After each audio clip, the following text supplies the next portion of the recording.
Live from our studios here at Kokomlemle in Accra, this is Joy News Prime with me, Samuel Kojo Brace. Our stories is our government moves to bind all future governments to the implementation of free SHS policy as Education Ministry readies to present free senior high school bill to Parliament 6 months before the expiration of Akufo-Addo's presidency. This free SHS bill, if we consider as a house, what that means is that it becomes mandatory for government to implement this unless it is repealed. But will the opposition NDC back a law making the free SHS policy in its current form compulsory? We have details. Also, residents of Bole in the Savannah region impose a self-curfew as a string of serial killings with mutilated bodies dumped in public areas continue to terrorize the community, sparking widespread fear and anxiety.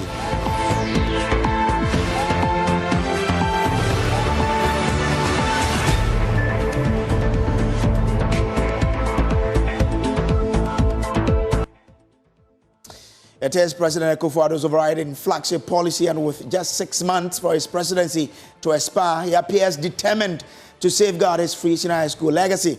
The president has directed the education minister to submit a bill to Parliament that will have the force of law when passed, making it compulsory for all successive governments to implement the policy in its current form. The Majority Leader, Alexander Afel-Markin, announced at a press briefing today ahead of Parliament's resumption that a bill is ready for presentation by the Education Minister, Dr. Yao Osei-Educhum. According to him, the move is to prevent the attempt by any government to abort the policy. The Minister of Education will present the free SHS bill to Parliament. You know, the Chapter 5 of the Constitution provides some aspirational indicatives. Those are not justiciable. But once, by policy of government, an aspiration, as envisaged by the Constitution, is put into action, then to make it justiciable, you enact. In other words, there are provisions in the Constitution that you cannot enforce. You cannot claim rights to those provisions. The fact that they are there does not mean that you can apply to the court to enforce those rights. They are merely, should I enforce certain rights and give rights and take certain actions. So I think that this free SHS bill, if we consider as a house, what that means is that it becomes mandatory for government to implement this unless it is repealed. No government would have the right to say, I am not going to enforce free SHS, because now there's a law.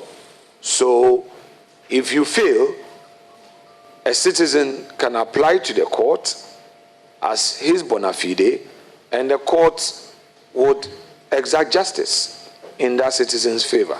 So that is the good news about this bill.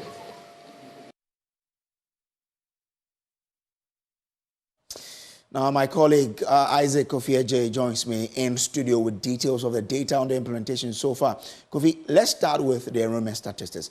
What does the data say? Well, so that's the trend there for you, the enrollments. Before they started the free SHS program, we've seen where the enrollment was in 2016-2017 academic year. And right after the introduction of the program, we saw a significant rise to more than 362,000 students entering at that point in time.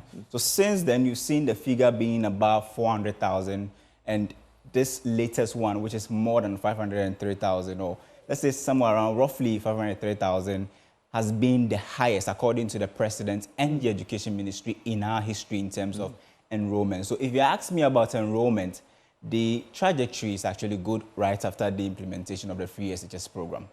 The policy itself needs finance.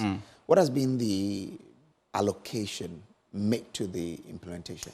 I mean, free SHS needs money to actually run. So let's go to the policy and look at how much has been budgeted to the free SHS program since 2017. You can see the figures there. 2017 was the first year, so you only had to do with, first year student. 2018, meaning you are welcoming, additional group of students into the free SHS program, and you can see the budgetary allocation from 400 million Ghana cedis. Now we are talking about more than 2.7 billion Ghana cedis. So that tells you that a lot of money, significant amount of money has been allocated to the free SHS program. But there's a difference between allocation and actual expenditure. So let's see what the data is saying. You've allocated, but I mean, this is the gross figure between 2017 and 2024. This is the total amount that government has allocated, not spent, but allocated for the free SHS program. Now let's look at the expenditure itself versus the allocation. Now, there you go. This tells a different story. Green is the budgetary allocation and red is the actual expenditure. So when they started the program at the initial stage, 2017, 2018, they were able to meet the target. Whatever they budgeted for, they spent the real amount. Now, from 2019 onwards, what you see is that there's a big gap between what government plans to spend on free SHS versus what they actually spend. I mean, what is going on? I mean, if you look at it, when they started adding more students and, the cost burden became huge, we see a deviation and a widening gap between the expenditure and the actual. Now, let's look at this very one. Now, this is interesting. What the graph we saw that gave you the gap analysis, this tells a story better. Because, I mean, in 2017, 2018, fresh, you only had first year student to deal with. Government was able to spend more than it even budgeted. But since then, just look at what you see. A significant drop from 120% now to 51% simply means that whatever government budgeted for in 2021, 2022, academic year, I mean, they were able to spend or provide money for just 51%. So that tells the story in terms of the actuals versus the allocation quota. So significant amount has been allocated, but in terms of the actual expenditure, you see a widening gap right from 2019. Yeah, interesting data there. Now, NJ Carbono is president of NAGRAT, and he joins the conversation via Zoom. Grateful to you, sir, for joining. For you, I mean, must it be compulsory to bind successive governments to implementation of free SHS? I think we have enough laws in our constitution. I think we have also enough national zeal to continue the free SHS. And I will wish that we concentrate on a lot of challenging issues with regards to the free SHS. And as I said, the challenging issues are many and varied. Okay. When you look at the statistics provided by your officer, you realize that we can also again segregate the statistics and ask ourselves, out of the 51%, what percentage goes to feeding as against the percentage that goes to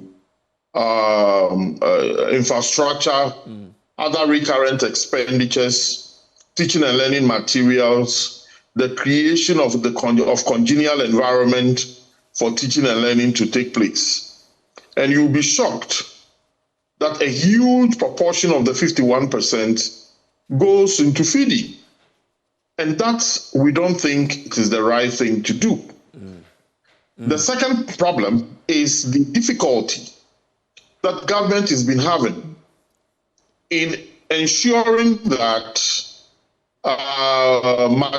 money is sent to the schools timeously and adequately. Government has been very challenged in doing that. That is why periodically you and I hear about headmasters and headmistresses complaining that the schools do not have food and so on and so forth. The next thing that you have to look at is put pari passu the policy, the expenditure as against government's own financial strength or financial weakness. And you realize that the times that we are in, where we are pursuing IMF programs for bailouts, and the fact that there is high level of depreciation of the CDRs against foreign currencies and so on and so forth, and also high inflation, the situation is weighing on government financially. So as to whether that is the prudent way to go, we can also look at it. And then, taking out the responsibility of parents completely by the destruction and the killing of the PTAs as we had it. An institution that, despite the fact that there were challenges, were making enormous contributions towards the development of schools.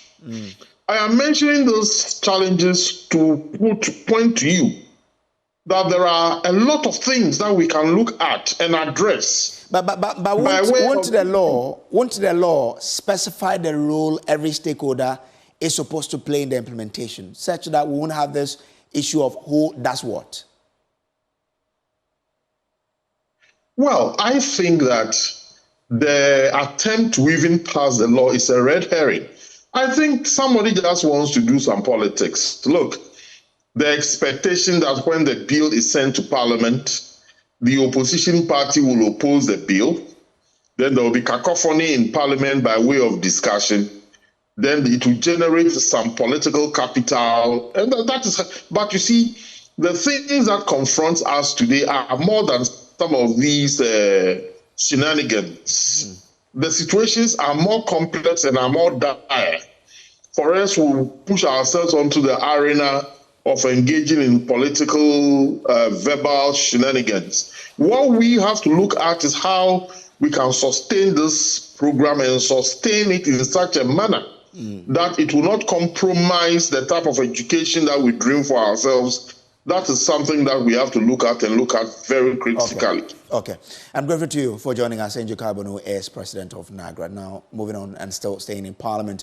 The minority in Parliament is demanding an immediate summons of the Electoral Commission to answer questions on challenges rising from the ongoing registration exercise and also the voter transfer. Now, their call comes at the back of recent disturbances at various, voter transfer centers across the country during the, and also the disturbances during the limited voter registration exercise. Just last Friday, the police arrested NDC parliamentary candidate for Ewutu Senya constituency, Phyllis Na Koryok Okono, at the voter transfer center over alleged possession of arms. In his address on the floor of Parliament Tuesday, Speaker Alban Bagwin said the issues must be resolved immediately. We will include the President, the Council of State, the National Security Council, flag bearers, and national executives of various political parties. The security service, particularly the police, and I emphasize, particularly the police. We don't want to see military during election. When there is a need to call them, they will be called. But they should not be at polling or voting centers. Honorable members, the clergy and notable civil society leaders will be actively involved. The signs and signals of happenings in the country are not that of assurance and hope.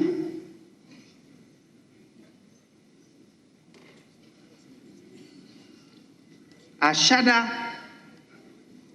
when I'm told that people going to write their names carry knives, guns, just to go and write names.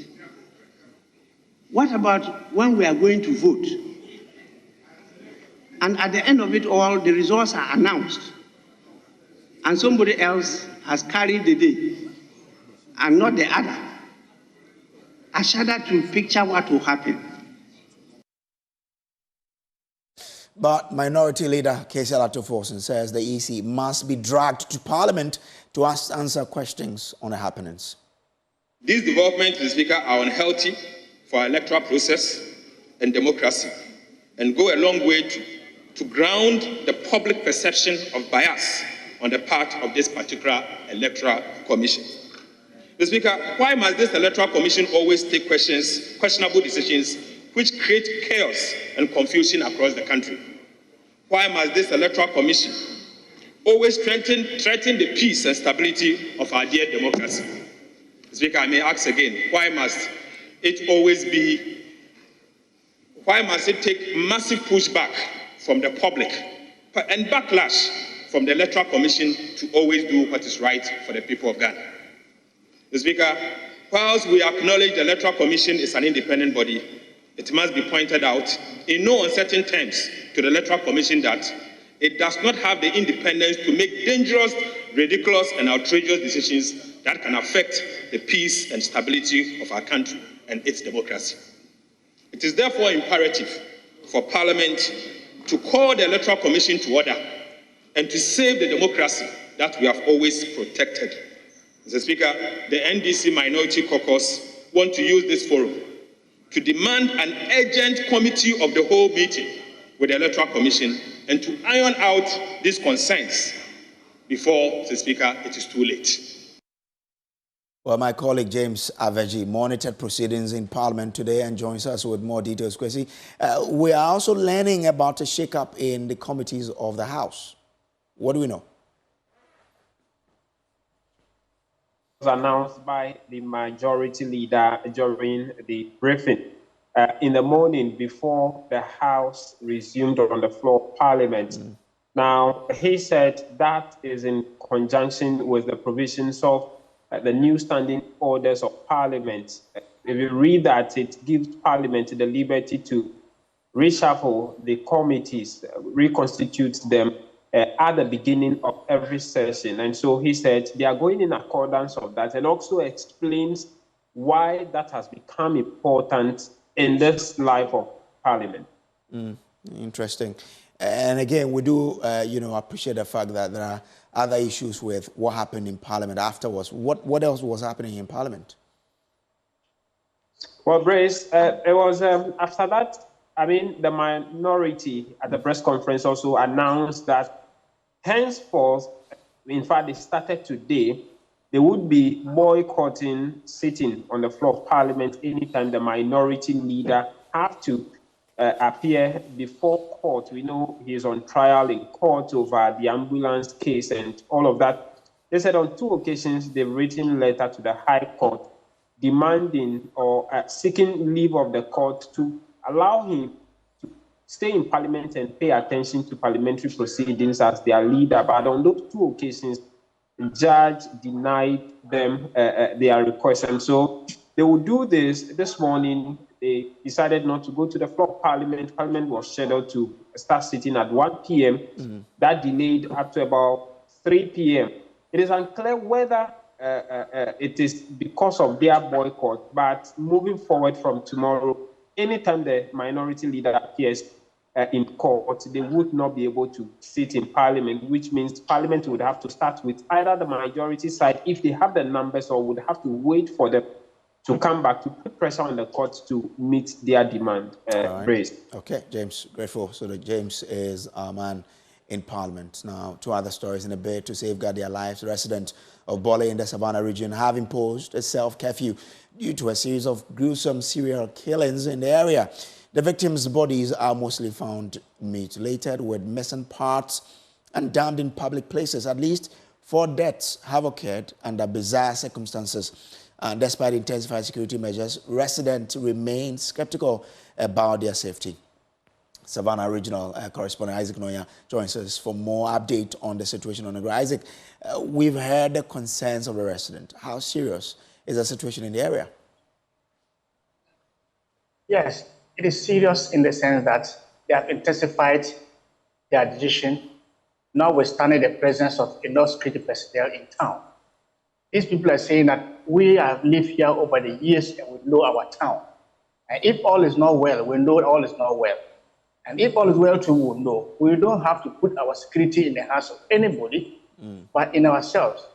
Now, what they're saying is that they started that by observing the businesses and then traders who are also coming to Bole, the way they take things and the way they also sell things to them.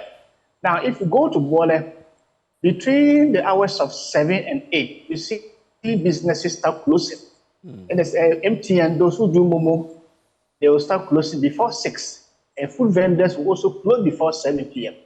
Those who come around to sell and buy at midnight, they don't come any longer. You know, before you proceed to Sola or what, you must make a stopover in Bole Township because it's a business hub.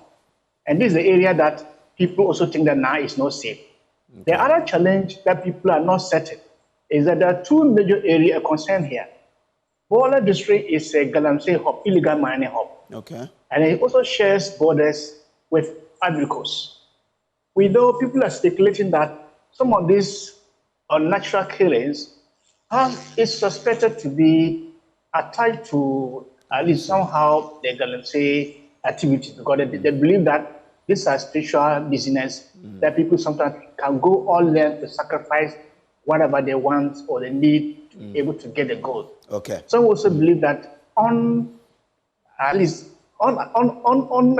identified people from possibly from other countries as making use of the porous borders around Bole, because there's an entrance at Waka Waka around Sola, an entrance at Chache, also around Bole, and then Dollar Power.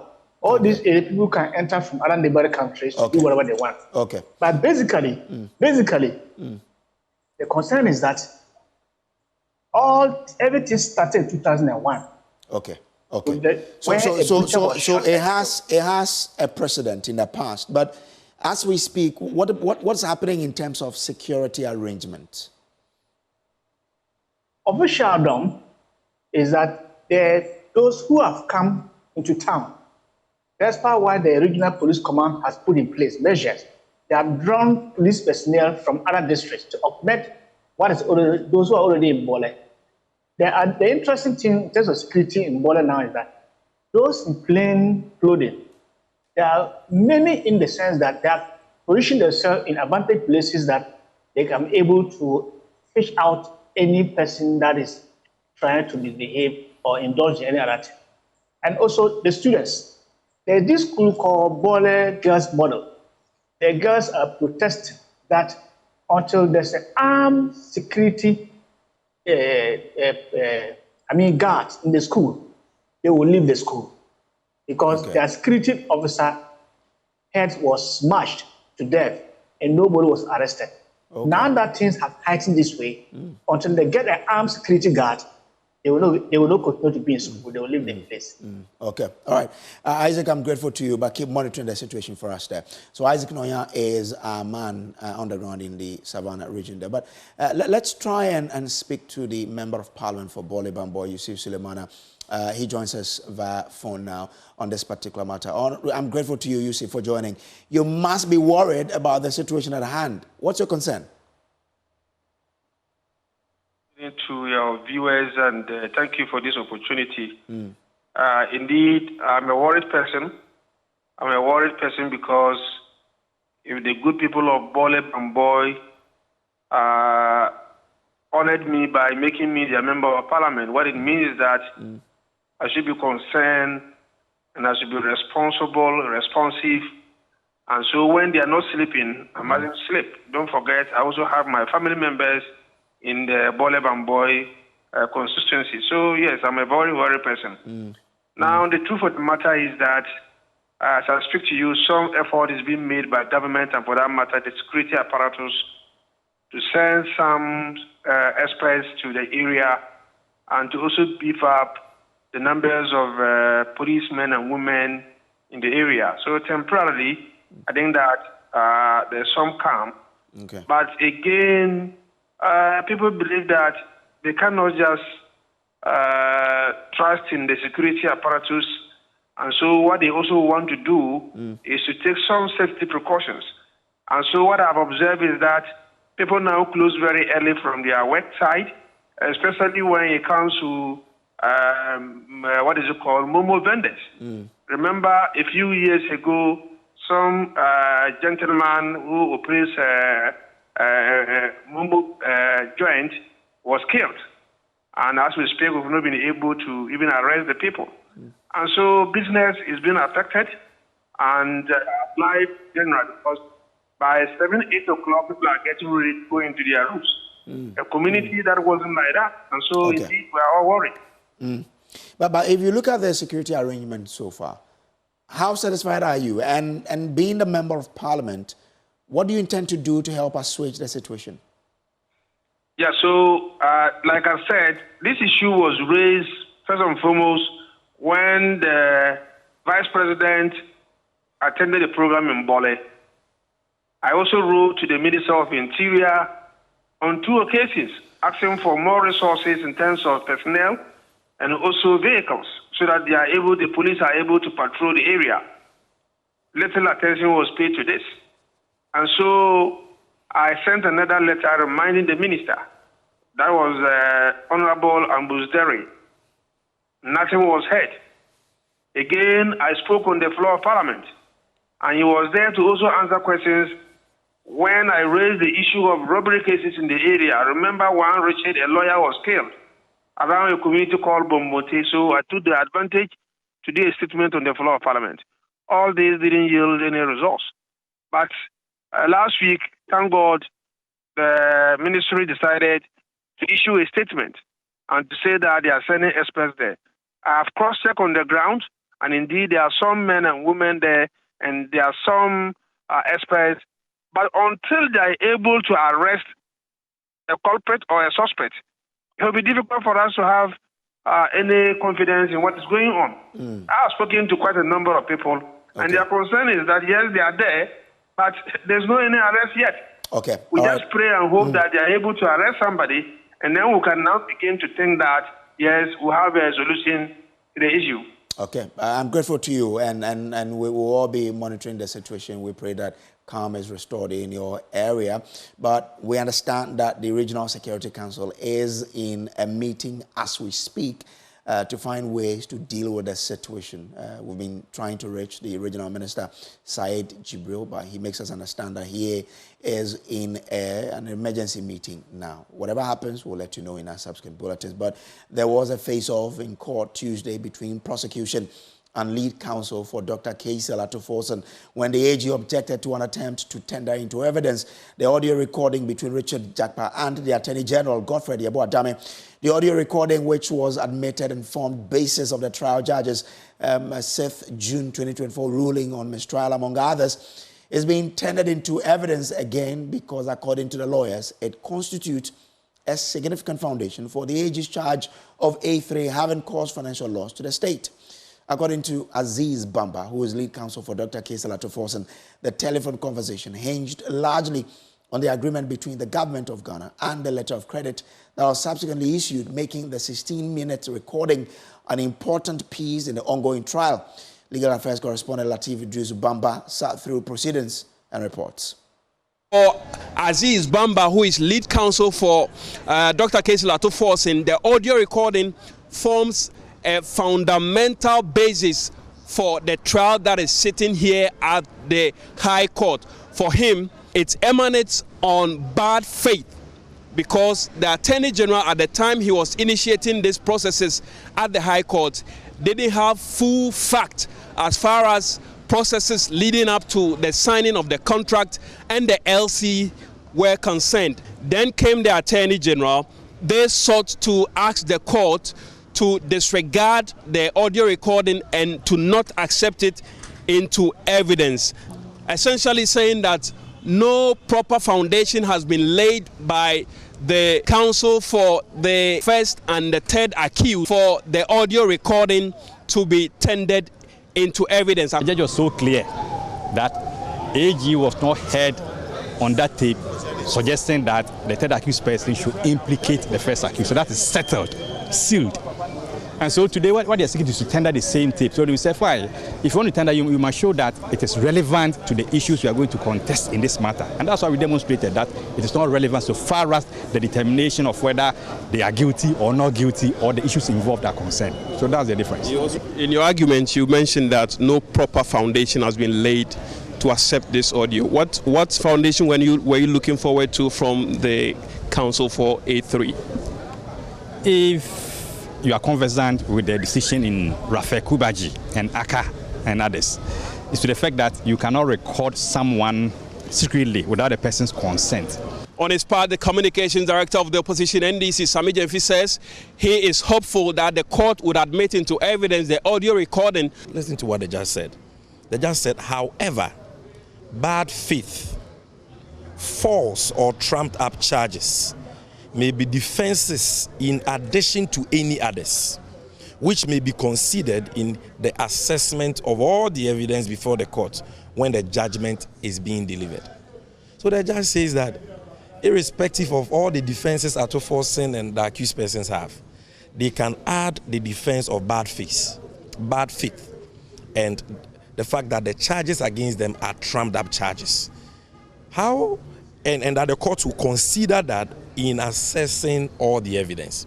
If this tape, which shows clear bad faith on the part of the Attorney General, as a prosecutor-in-chief prosecuting a matter outside the court. The case has been adjourned to Thursday when the ruling on this admissibility of the audio recording will be taken, and then the trial will continue when we would see Richard Japa mount the witness box again to be cross-examined by lawyers for Dr. Akufo-Addo Forcing, I must say.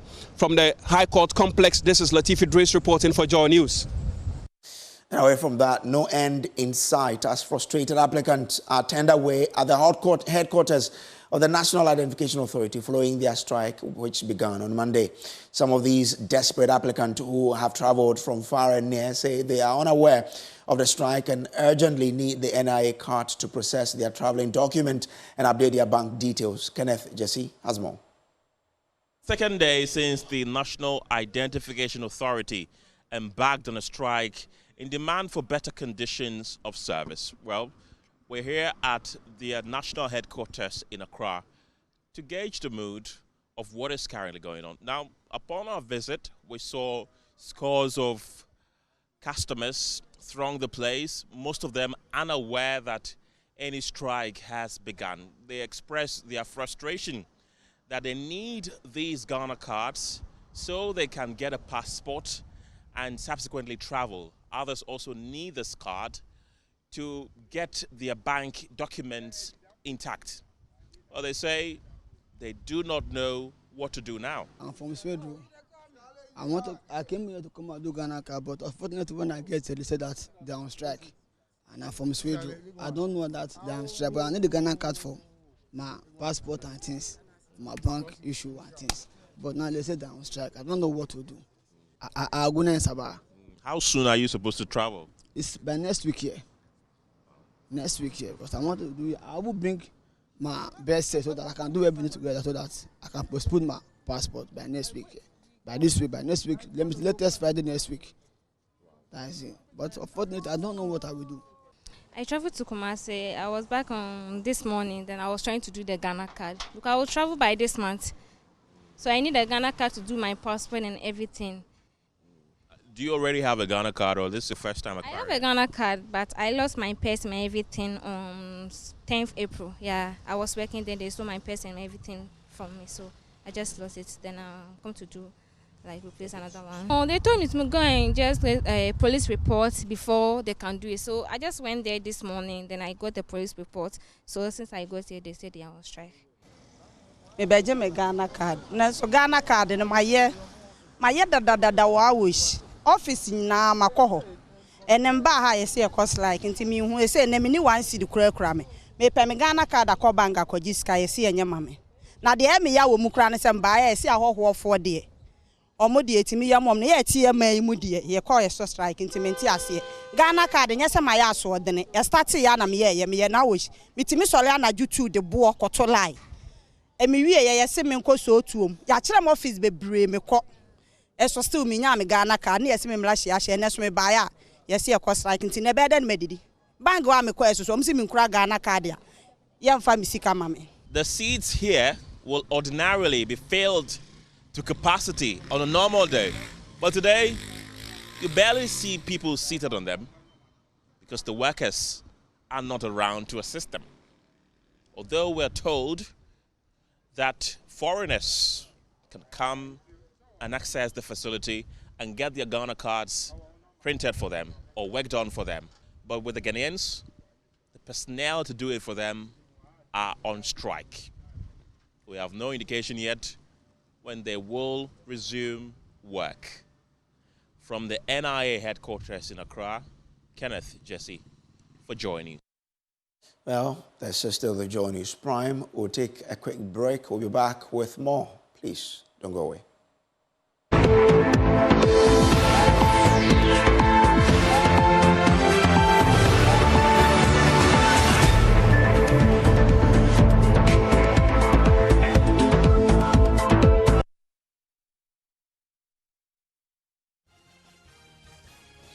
Welcome back from the break now. Let's do election headquarters now. Election headquarters is brought to you by Petroleum Clean Fuel in full quantity, the Chartered Institute of Management Accountant, together as the Association of International Certified Professional Accountant, also the German Ozone Medical Center, Alternative Therapy, Dental Wellness and Beauty, Chop Boss Technologies, a convenient service, and Youth Bridge Foundation. Election headquarters for an informed electorate. And the NDC flag bearer, John Dramani Mahama, has promised to set up a Minerals Commission offices in all mining districts across the country to make the granting of mining concessions to small-scale miners less stressful should he win power in December.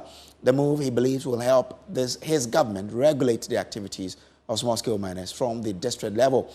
In an interaction with small-scale miners in Accra, the former president also reiterated his resolve to ban mining in forest reserves. Mr. Mahama says the aim is to protect the country's forest reserves from further destructions.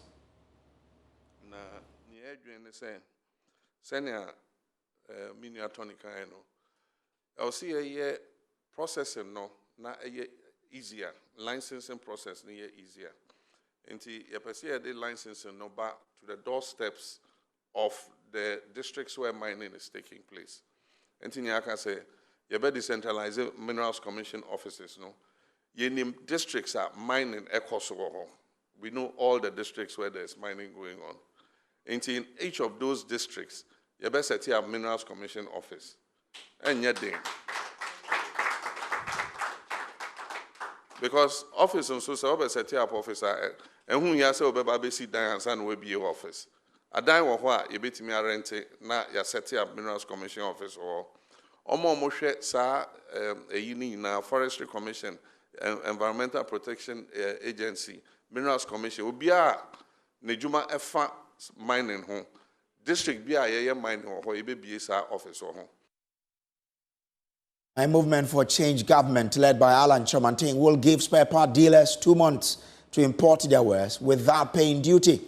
He says the current cost of spare parts has collapsed the work of many artisans in the industrial hub who largely depend on them for their work. Mr. Chomanting made the promise when he met artisans at the Tamale industrial area as part of his tour of the northern region. The flag bearer of the movement for change believes even though the country is blessed with natural resources, little has been done to transform these resources into finished products. Here, the work that we do depends on the availability of spare parts.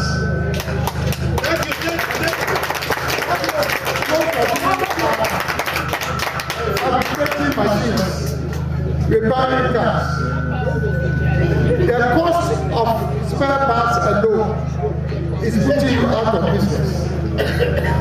And that's why I've made a commitment that if Alan becomes president, by the grace of Allah, within the first 2 years, there will be no duty of spare parts.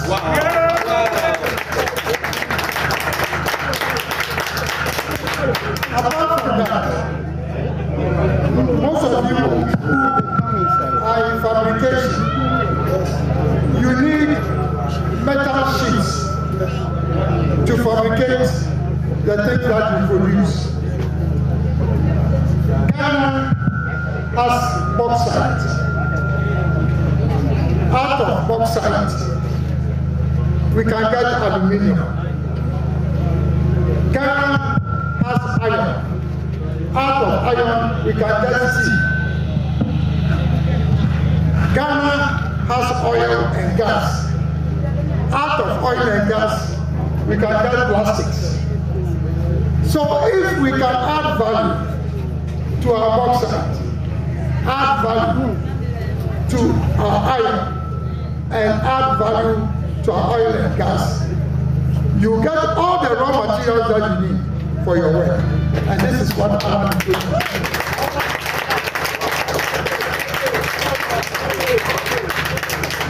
Most of you, your business are not, because you don't have access to credit. You don't have access to credit.